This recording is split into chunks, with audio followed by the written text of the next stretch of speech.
আসসালামু আলাইকুম। আমি শিখা ঢাকা থেকে বলছি।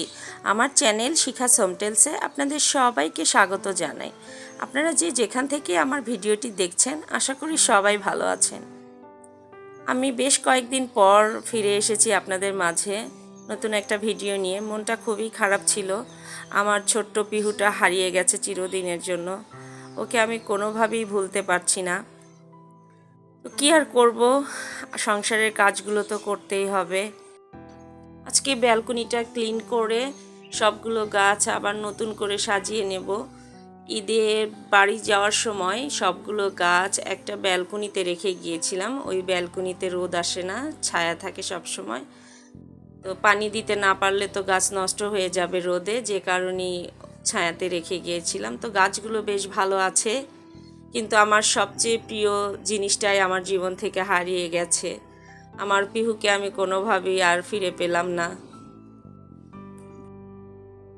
কয়েকদিন বাসায় না থাকায় ব্যালকনি একদম নোংরা হয়ে গিয়েছে ধুলা বালিতে, আর গাছের যে টবগুলো এগুলোও নোংরা হয়ে আছে। তো সব কিছুই ক্লিন করে নিয়ে এখন সাজিয়ে নিচ্ছি।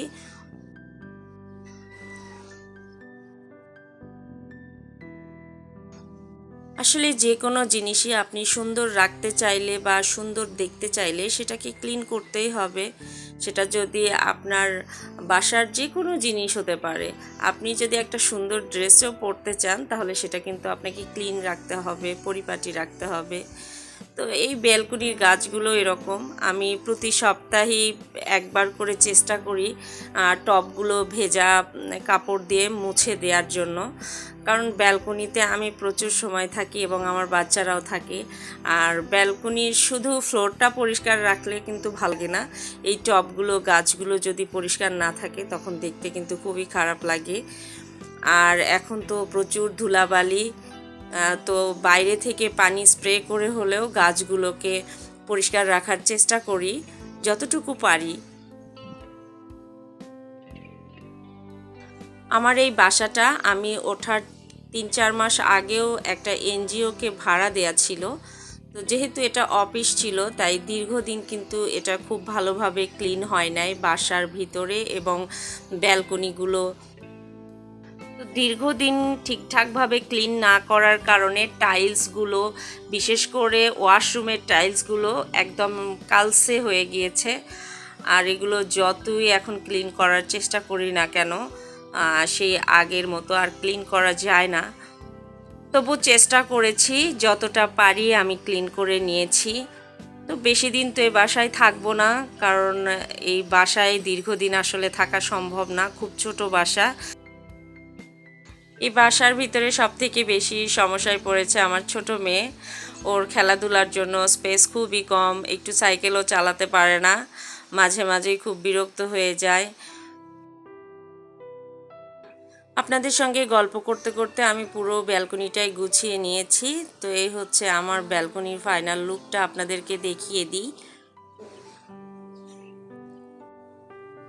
এই ব্যালকনিতে সকালের দিকটায় অল্প কিছুক্ষণ রোদ থাকে, তারপর দুপুরে থাকে না, দুপুরের পর থেকে প্রচণ্ড রোদ হয়। তখন সূর্য ডোবার আগ পর্যন্ত ব্যালকনিতে আসাই যায় না, এত রোদ। আমি আগের বাসার ব্যালকনিটা যেভাবে সুন্দর করে গাছ দিয়ে সাজিয়েছিলাম, এই বাসার ব্যালকনিগুলো সেভাবে সাজানো হয় নাই। আসলে আসার পর থেকে আমি ভীষণ অসুস্থ হয়ে পড়েছিলাম, আরও নানা রকম সমস্যার মধ্যে দিয়ে যাচ্ছিলাম, যে কারণে এই ব্যালকনির দিকে আর ওইভাবে সময় দেওয়ার মতো সুযোগও হয় নাই।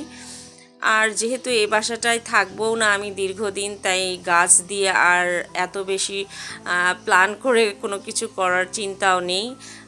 কারণ আবারও বাসা চেঞ্জ করতে গেলে তখন গাছ নিয়ে খুব সমস্যায় পড়তে হয়। আর ওই ব্যালকনিতে বেশ ঝুলানো কিছু গাছ ছিল, যে গাছগুলো এখানে আর আনা হয় নাই বা নতুন করে কেনাও হয় নাই, যে কারণে ব্যালকনিও আর ওইভাবে সাজানো হয় নাই। এতক্ষণ যে ব্যালকনি গোছানোর ভিডিওটা দেখলেন এটা ছিল গতকাল সকালবেলার, আর আজকে সকাল থেকে কিছু কাজ করছি সেটাই আপনাদের সঙ্গে শেয়ার করব এখন। সবার নাস্তা হয়ে গিয়েছে, আমার হাজব্যান্ডও অফিসে চলে গিয়েছে, মেয়েরাও খেয়ে নিয়েছে।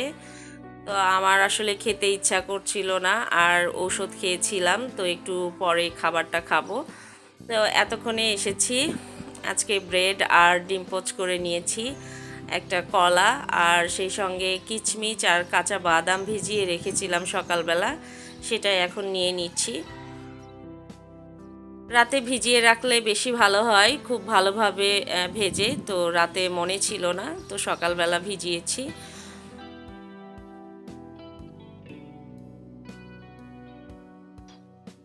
মন ভালো না থাকলে শরীরও ভালো থাকে না, খাওয়া দাওয়াও করতে ইচ্ছা করে না।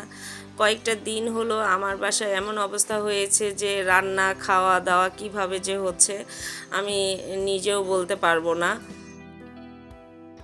আসলে পিহুকে হারিয়ে ফেলাটা আমার কাছে অকল্পনীয় ছিল। আমি ওকে সুস্থ সবল রেখে গেলাম, আর আমি কখনো ভাবিওনি যে আমি ওকে এসে এভাবে পাবো আর ও আমাকে ছেড়ে চলে যাবে।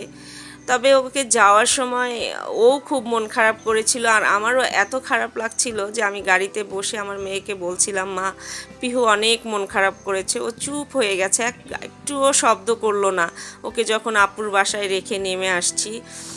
আর আমার এত খারাপ লাগছিল যে ও 5 দিন আমাকে ছাড়া কি করে থাকবে, ও তো আমাকে ছাড়া একটা দিনও থাকতে পারে না। মানুষ হলেও হয়তো এতটা ভালোবাসা জন্মাতো না। ও আসলে মানুষের চেয়েও অনেক বেশি কিছু। মানুষ তো ভালোবাসে, সেখানে স্বার্থ থাকে, কিন্তু ওর ভালোবাসায় কোনো স্বার্থ ছিল না। আজকে 1 সপ্তাহ পেরিয়ে গেছে পিহু আমাকে ছেড়ে চলে গেছে, কিন্তু ওকে আমি কোনোভাবেই ভুলতে পারি না।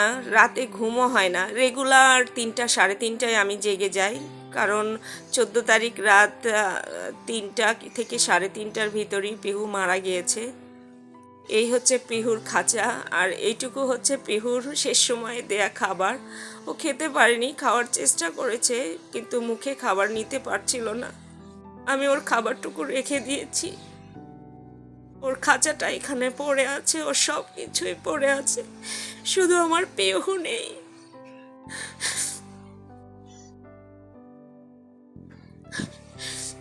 এই ব্লগ দিয়ে এই ঘরটা আমার ছোট মেয়ে বানিয়েছে। পিহুকে বলতো, পিহু, এটা হচ্ছে তোমার খেলনা ঘর, আমি তোমার জন্য বানিয়েছি। ও সারাক্ষণ পিহুর এই খাঁচার সামনে বসেই খেলতো। যেদিন ওকে রেখে চলে যাই সেদিনে আমার বাসা থেকে যাওয়ার আগে এটাই পিহুর তোলা শেষ ছবি। ও এভাবেই খাঁচা ধরে তাকিয়েছিল। আসার পর থেকে আসলে বাসার কোনো কাজই ঠিকমতো করতে পারছিলাম না। তো কিচেনটাও ঠিকমতো ক্লিন করা হয় নাই। গতকাল কিচেনের কিছু অংশ ক্লিন করে নিয়েছি, সেটা আর আপনাদের সঙ্গে শেয়ার করি নাই। তো আজকে চুলাটা ক্লিন করে নিচ্ছি। এই দেখেন সব কিছু কিভাবে নোংরা হয়ে আছে। আমার ভিডিও যদি আপনাদের ভালো লেগে থাকে, বা আমার ভিডিওর কোথাও কোনো অংশ যদি আপনাদের কাছে ভালো লেগে থাকে, প্লিজ একটা লাইক দেবেন এবং আমার চ্যানেলটিকে সাবস্ক্রাইব করে পাশে থাকা বেল বাটনটিকে প্রেস করে দেবেন। তাহলে আমার ভিডিও আপলোড হওয়ার সঙ্গে সঙ্গে আপনাদের কাছে নোটিফিকেশন পৌঁছে যাবে, আর আপনারা আপনাদের সময়, সুযোগ এবং সুবিধা মতো আমার ভিডিওটা দেখে নিতে পারবেন। অলরেডি যদি এই কাজটি কেউ করে থাকেন তাকে জানাই অসংখ্য অসংখ্য ধন্যবাদ। আর এই তো আপনাদের সঙ্গে কথা বলতে বলতে আমার চুলা ক্লিন করা হয়ে গিয়েছে। আসলে যে কোনো জিনিসই ক্লিন করলে সেখানে দেখা যায় কাজ করেও যে আলাদা একটা শান্তি পাওয়া যায়, ক্লিন না থাকলে সেখানে কিন্তু কাজ করে ওইভাবে শান্তি পাওয়া যায় না। এখন 1 কাপ চা বানাবো। আসলে বেশ খারাপ লাগছিল, তো ভাবছিলাম 1 কাপ চা খাই, হয়তো ভালো লাগবে। আমি সব সময় চা খাই না, একদম খুব খারাপ না লাগলে চা আমি খাই না। তো লেবু চাটা খেতে পারলে বেশি ভালো হতো, কিন্তু বাসায় লেবু নেই। আমার বাচ্চাদেরও মনটা এত খারাপ যে ওরাও খাওয়া দাওয়া করছে না ঠিক মতো। ছোটো মেয়েকে জিজ্ঞেস করলাম যে, মা, তুমি কি চা খাবে? তো বলল যে না আমি খাবো না, অথচ অন্য সময় হলে আমাকে এই চা বানানো দেখলেই বলবে যে মা আমাকে 1 কাপ চা দাও। তো চাটা নিয়ে ব্যালকনিতে চলে এসেছি। ভালো লাগছিল না, মনে হচ্ছিল এখানে একটু বসলে হয়তো ভালো লাগবে, তো এখানেই বসে পড়েছি। এই টি ব্যাগটা কিন্তু আমি ফেলে দিচ্ছি না, এটা একটা গাছের গোড়ায় রেখে দিলাম। সারাদিনের রোদে ওটা শুকে গেলে তখন ওটা খুলে যে ভিতরের চা পাতাগুলো আছে ওগুলো গাছের গোড়ায় দিয়ে দিব। ব্যালকনিতে খুব সুন্দর বাতাস হচ্ছে, বসে থাকতে বেশ ভালোই লাগছে। আমার বাসাটার চারপাশে খোলামেলা হওয়ার কারণে বেশ বাতাস পাওয়া যায়, আর আলো তো আছেই, রোদ আলো। চলে এসেছি দুপুরের রান্নার জন্য। আমি মিষ্টি কুমড়া রান্না করব আজকে গরুর মাংস দিয়ে। আজকে বেশি কিছু রান্না করব না, গতকালের রান্না করা খাবার ফ্রিজে আছে কিছু, মাছ ভুনা আর ডাল আছে। আজকে শুধু আমি গরুর মাংস দিয়ে মিষ্টি কুমড়াটাই রান্না করব। তো এটুকুই আপনাদের সঙ্গে শেয়ার করছি। আমার বাসায় মিষ্টি কুমড়া আমার ছোট মেয়ে ছাড়া আমরা সবাই বেশ পছন্দ করি, তবে এটা গরুর মাংস, খাসির মাংস এবং চিংড়ি মাছ দিয়ে রান্না করলে সবাই বেশ পছন্দ করে এটা। তো আজকে গরুর মাংস দিয়ে রান্না করছি, তবে মাংসতে প্রচুর চর্বি। এটা সম্পূর্ণটাই গরুর যে সিনার মাংস থাকে ওই মাংসটা, আর ওটাতে তো প্রচুর চর্বি থাকে। তো গতকাল খাওয়ার পরে যেটুকু ছিল সেটা দিয়েই আজকে রান্না করছি।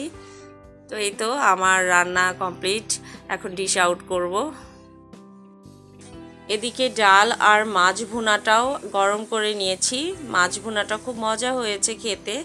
আসলে মাছগুলো ছোট হলেও নিজেদের পুকুরের মাছ, আর পুকুরের মাছের তো আলাদা একটা স্বাদ আছেই। তো আজকের মতো ভিডিওটা এখানেই শেষ করছি। আপনারা সবাই ভালো থাকবেন। আল্লাহ হাফেজ।